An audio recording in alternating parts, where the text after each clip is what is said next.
atamla fəxr edirəm.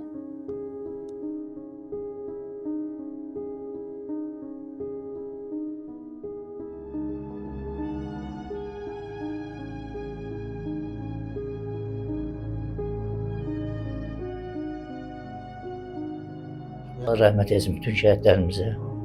Mən özüm də şəhid balasıyam, bilirəm şəhid evladı nədir. Allah hamısını cənnətdə eləsin. Faris həm iş yoldaşım, yaxşı qardaş idi. Həm kollektivdə ad qoydu, namus güzət qoydu. Noyabrın 2-si saat 6-ya bir yerdə oldu. Füzuli qəsəbəsindən zəng gəldi ki, gedin Adruda Tuğ kəndində atışma başladı. Noyabrın 4-cü günü xəbər gəldi. Məlumat verdim hər yerə ki, Hacıqabula iş yoldaşlarımıza Faris şəhid olub. Allah yerin cənnət eləsin. Maraqlanmışsınız, gəlmişsiniz. Allah hamınızın canı sağ eləsin. Allah hamınızın qapısında şadlıq eləsin. Çox razı qaldıq, bizə fəxr verdiniz.